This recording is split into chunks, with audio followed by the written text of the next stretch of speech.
Hello viewers, কেমন আছেন সবাই? আজকে আমরা চলে আসলাম অ্যাডোবি ইলাস্ট্রেটরের একটি নতুন ভিডিও নিয়ে। আজকে আমরা অ্যাডোবি ইলাস্ট্রেটরের ক্রিস্টালাইজ টুলটি শিখব। ক্রিস্টালাইজ টুলটি আমি কোথায় পাবো? টুলবারে এসে এখানে যে উইথ টুল আছে এর 7 নম্বরে হচ্ছে ক্রিস্টালাইজ টুল। এখানে ক্লিক করলে আমার এটি অ্যাক্টিভ হয়ে যাবে। ক্রিস্টালাইজ টুলটি যে অ্যাক্টিভ হচ্ছে এটা আমি কিভাবে বুঝবো? এই যে আমার একটি সার্কেল আছে এবং সার্কেলের মাঝখানে যে প্লাস চিহ্নটা আছে এটা দেখে আমরা বুঝতে পারছি যে ক্রিস্টালাইজ টুলটি অ্যাক্টিভ হয়েছে। তো ক্রিস্টালাইজ টুলের কাজ দেখার আগে আমরা প্রথমে লাইন সেগমেন্ট টুলে যাব এবং এখান থেকে একটি লাইন নিব। আমি কিবোর্ডে শিফট ক্লিক করে আমি একটি লাইন ক্রিয়েট করলাম এবং এটার স্ট্রোকটা আমি একটু বাড়িয়ে দিলাম কাজের সুবিধার জন্য, যাতে সব আপনারা স্পষ্ট কাজটা দেখতে পান। তো আমি এখানে ক্রিস্টালাইজ টুলটি অ্যাক্টিভ করলাম। ক্রিস্টালাইজ টুলের সার্কেলের মাঝখানে যে প্লাস চিহ্নটি এটি আমি এই লাইন টুলের উপরে রাখলাম এবং সাথে ক্লিক করার পরে দেখুন এটার উল্টা দিকে এই ডিজাইনটা ক্রিয়েট হয়েছে। আমি যে পাশে প্লাস চিহ্নটা রাখবো সেটার উল্টা দিকে আপনার ডিজাইনটা ক্রিয়েট হবে। এখন আমি যদি প্লাস চিহ্নটা এই লাইনের নিচে নিয়ে আসি, এই যে এবং ক্লিক করি মাউসকে, দেখুন এটা উল্টা পাশে ডিজাইনটা তৈরি হচ্ছে। তো প্লাসটার উল্টা পাশে এই ক্রিস্টালাইজ টুলের ডিজাইনটা সবসময় তৈরি হবে। এই যে দেখুন, এই যে এইভাবে আপনি ক্রিস্টালাইজ টুলের ডিজাইনগুলো তৈরি হয়। তো আমি আরেকটা শেপে ক্রিস্টালাইজ টুলের কাজটি দেখাচ্ছি। আমি টুল বারে আসার পরে শেপ টুলে আসলাম এবং একটি রেক্ট্যাঙ্গেল টুল ক্লিক করে একটি রেক্ট্যাঙ্গেল ক্রিয়েট করলাম। তো এখানে ক্রিস্টালাইজ টুলটি অ্যাক্টিভ করলাম। অ্যাক্টিভ করার পরে যদি আমি এখানে এরকম করি, দেখুন এখানে এরকম ডিজাইন ক্রিয়েট হচ্ছে।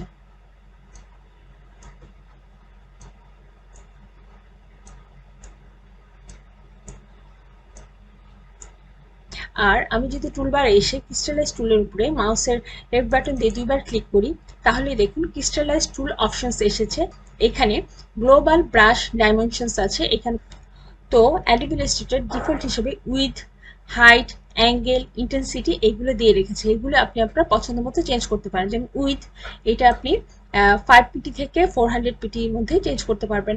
হাইট, হাইট আছে আপনার 5 পিটি থেকে 400 পিটি এর মধ্যে আপনি চেঞ্জ করতে পারবেন। অ্যাঙ্গেলটি আছে -180 থেকে +180 পর্যন্ত এটা চেঞ্জ করা যায়। ইন্টেন্সিটি আছে 1 থেকে 100 পর্যন্ত, এখান থেকে আপনি এটা চেঞ্জ করতে পারবেন। আর এর নিচে আছে ক্রিস্টালাইজ অপশনস। এখানে কমপ্লেক্সিটি, এখানে আপনার 0 থেকে 15 পর্যন্ত আপনি এটা আপনার পছন্দ মতো কাস্টমাইজ করে নিতে পারবেন। তারপর আছে ডিটেইল আছে। ডিটেইলে এখানে 1 থেকে আছে 10 পর্যন্ত, এটা আপনি আপনার সুবিধা মতো চেঞ্জ করে নিতে পারবেন। তারপর আছে ব্রাশ এফেক্টস, অ্যাঙ্কর পয়েন্টস। এর নিচে একটা আছে brush effects in tangent handles, আরেকটা আছে brush effects out tangent handles. এগুলো অফ করা আছে। আপনি এইটাতে যদি আপনি ক্লিক করেন তাহলে এটা অ্যাক্টিভ হয়ে যাবে, আবার যদি এটাতে ক্লিক করেন এটা অ্যাক্টিভ হয়ে যাবে।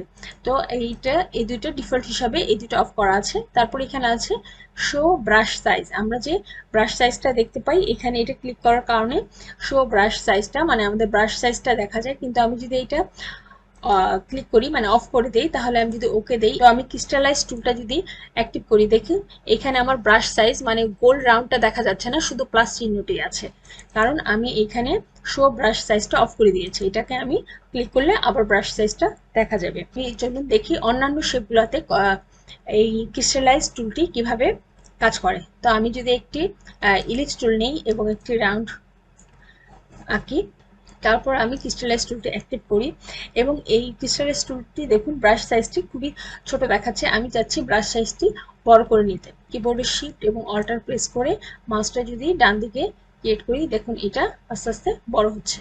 এবং আমি এটাকে রাউন্ডের একটু বড় করে আমি এটাকে সেন্টারে নিয়ে মাউস দিয়ে যদি রেড বাটন ক্লিক করি, তাহলে দেখুন এইরকম একটা ডিজাইন তৈরি হচ্ছে। তো এরকম ভাবে আপনি আপনার ডিজাইন খুব সুন্দরভাবে তৈরি করতে পারবেন। আমি কিবোর্ডে অল্টার প্রেস করে এটাকে একটা কপি করে নিয়ে আসলাম এবং এইটাকে আমি একটু সাইজ একটু ছোট করে দিচ্ছি, এটাকে এখানে দিচ্ছি এবং এইটাকে আমি আরেকটা কিবোর্ডে অল্টার প্রেস করে আরেকটা কপি করলাম এবং এটার সাইজটা একটু ছোট করলাম। এটাকে আবার এটার মাঝখানে নিয়ে আসলাম এবং এটাকে আরেকটু আমি সাইজে ছোট করে দিচ্ছি।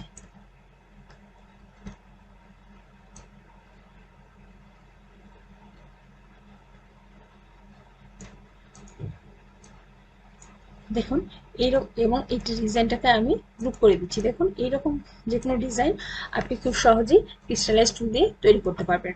এবং আমরা যদি আরেকটা শেপ নিই, যে পলিগন টুলটা নিলাম এবং দেখি এইটাতে আমার ক্রিস্টালাইজ টুলটি কীভাবে কাজ করে। আমি ক্রিস্টালাইজ টুলটি অ্যাক্টিভ করলাম এবং এই দেখুন এই ব্রাশ সাইজটা আমি এই শেপটার চেয়ে একটু বড় করতে চাচ্ছি।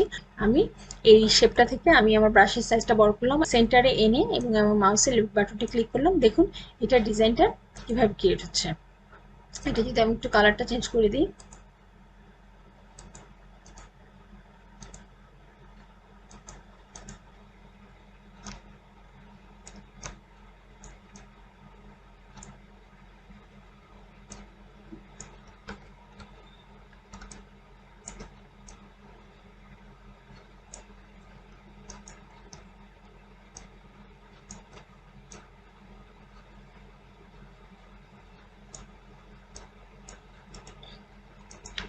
তো দেখুন এরকম ভাবেও আপনি আপনার ডিজাইন খুব সহজেই ক্রিয়েট করতে পারবেন এই ক্রিস্টালাইজ টুল দিয়ে।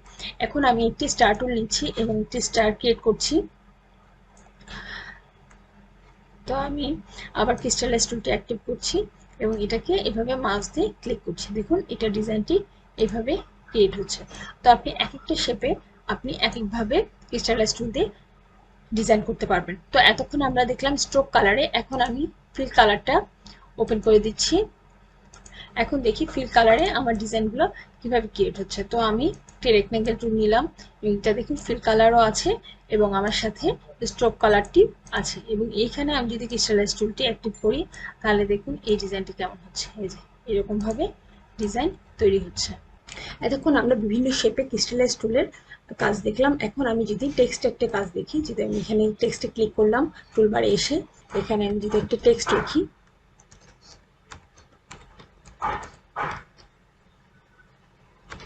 এবং আমি লেখাটাকে একটু বড় করে দিচ্ছি।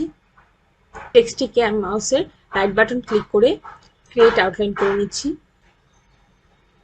এখন আমি উইথ টুলে এসে ক্রিস্টালাইজ টুলটি অ্যাক্টিভ করলাম এবং দেখি এইখানে ক্রিস্টালাইজ টুলটি কিভাবে কাজ করে। তো মাউসের লেফট বাটন দিয়ে আপনি টেক্সটের উপরে ক্লিক করলে এভাবে ডিজাইন ক্রিয়েট হচ্ছে। তো ভিডিওটি ভালো লাগলে অবশ্যই লাইক করবেন এবং শেয়ার করতে ভুলবেন না এবং আমার চ্যানেলটিকে সাবস্ক্রাইব করবেন। সবাইকে ধন্যবাদ।